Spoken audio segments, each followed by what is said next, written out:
তস্যে অত্যস্যই কুলোঘ্নং বর্ণ শঙ্করাকারক্যই উত্তদাত্তন্তু জাতি ধর্ম কুলো ধর্মশ্চ শাশ্বতা।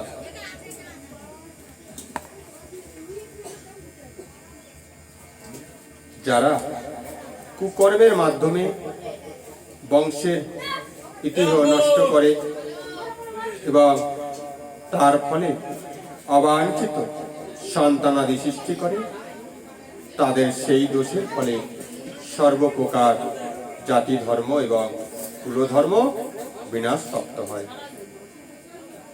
সনাতন ধর্ম বা মনাশ্রম ধর্মের মাধ্যমে সমাজ ব্যবস্থায় যে চারটি বর্ণের উদ্ভব হয়েছে, তার মূল উদ্দেশ্য মানুষকে জীবনের চরম লক্ষ্য মুক্তি লাভ সক্ষম করে তোলা।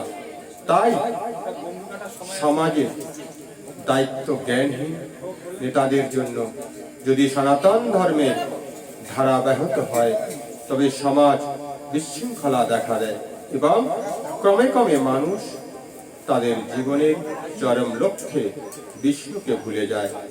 এই ধরনের নেতাদের বলা হয় অন্ধ, এবং যারা তাদের অনুসরণ করে তারা অবধারিতভাবে চরম বিশৃঙ্খলতার মধ্যে পতিত হয়। উৎসন্ন কুলধর্মনাং মনুষ্যানাং জনার্দন নরকে নিয়ন্তক বাস ভবতি তনুশ্রম। হে জনার্দন, আমি পরম্পরাক্রমে শুনেছি যে যাদের কুলধর্ম বিনষ্ট হয়েছে তাদের নিয়ন্ত নরকে বাস করতে হয়। অর্জুনের সমস্ত যুক্তি তর্ক তার নিজের অভিজ্ঞতার উপর প্রতিষ্ঠিত নয়। পক্ষান্তরে তিনি সাধু সন্ত আদি মহাজনদের কাছ থেকে আহরণ করার জ্ঞানের ভিত্তিতে এই সমস্ত যুক্তির অবতারণা করেছিলেন। সেটি প্রকৃত জ্ঞান লাভের পন্থা। প্রকৃত জ্ঞান উপলব্ধি করেছেন যে মানুষ তার তত্ত্বাবধানে শিক্ষা লাভ না করলে এই ধরনের প্রকৃত জ্ঞানের স্তরে উন্নীত হওয়া যায় না। বনাশ্রম ধর্মের বিধি অনুসারে মানুষকে মৃত্যুর পূর্বে তার সমস্ত পাপ মোচনের জন্য কতগুলি প্রায়শ্চিত্তের বিধি পালন করতে হয়। যে সব সময় পাপ কার্যে লিপ্ত থেকে জীবন অতিবাহিত করে, তার জন্য এই বিধি অনুসরণ করে প্রায়শ্চিত্ত করাটা অবশ্যই কর্তব্য। প্রায়শ্চিত্ত না করলে তার পাপের ফলস্বরূপ মানুষ নরকে পতিত হয়ে নানা রকম দুঃখ কষ্ট ভোগ করে। অহোবত মহত্ব পাপ কর্তং ভবশীতময় যদ রাজ সুখ লভেন হস্তং সনজ্জমুদত্ত। হায়, কি আশ্চর্য বিষয়ে যে আমরা রাজ সুখের লোভে স্বজনদের হত্যা করতে উদ্ধত হয়ে মহাপাপ কর্মে সংকল্পবদ্ধ হয়েছি। স্বার্থ সিদ্ধির জন্য মানুষকে ভ্রাতা মাতা ও পিতাকে হত্যা করতে দেখা যায়। পৃথিবীর ইতিহাস এর অনেক নাজির আছে, কিন্তু ভগবত তত্ত্ব অর্জুন সদস্য সর্বদা নৈতিক কর্তব্য অকর্তব্যের বিষয়ে সচেতন।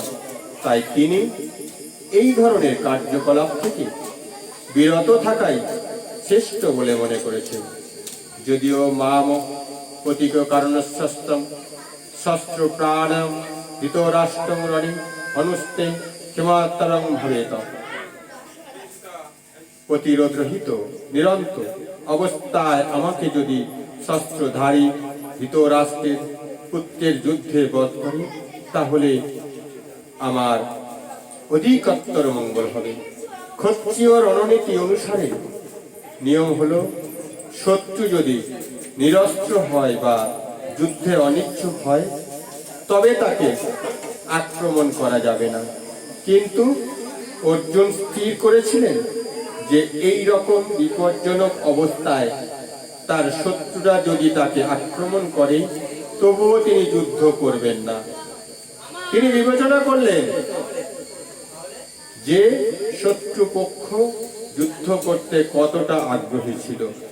অর্জুনের এই ধরনের আচরণ ভগবত তত্ত্বচিত্তে কোমল হৃদয় বৃত্তির পরিচয়। ইব মুক্তার্জুন শঙ্খে রতপস্ত উপবিশ্যত বিসৃজ সস্বরাম চাপ্পং সৎসং বিঘ্ন মানস। সঞ্জয় বললেন, রণক্ষেত্রে এই কথা বলে অর্জুন তার ধনুর্বাণ ত্যাগ করে শোকে ভারাক্রান্ত চিত্তে রথপরি উপবেশন করলেন।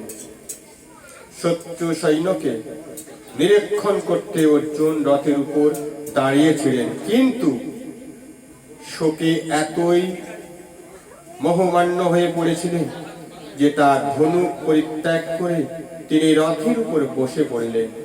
এই ধরনের দয়ালু ও কোমল হৃদয়ঙ্গ বৃত্তির সম্পূর্ণ ভগবত তত্ত্বই আত্মতত্ত্বই জ্ঞান লাভ করার যোগ্য।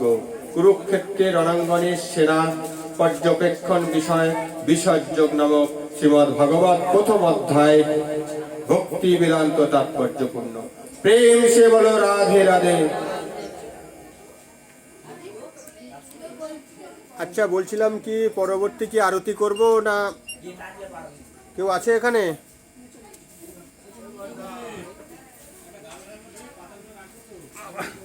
বলছি এরা কটা থেকে উঠবে সেই মতন বলুন, আমি সেই মতন ঢাল ধরলে আর ওটা সময় লাগবে। 11টা তো, তাহলে আমি আরতি করে সমাপ্ত করতে পারি নাকি? 11টা তো বাজতে যায়। আর যদি বলেন তাহলে আমি ধরি, তাহলে সময় লাগবে। হ্যাঁ, কারণ একটা ধরলে তো একটা শ্লোক পুরো যেতে হবে, বুঝলে? মাঝখানে তো দেরি করতে বললে হবে না। আমি সেই জন্য বলছি না, সে জিজ্ঞাসা করি না। তাহলে আরতি সবকিছু রেডি করুন।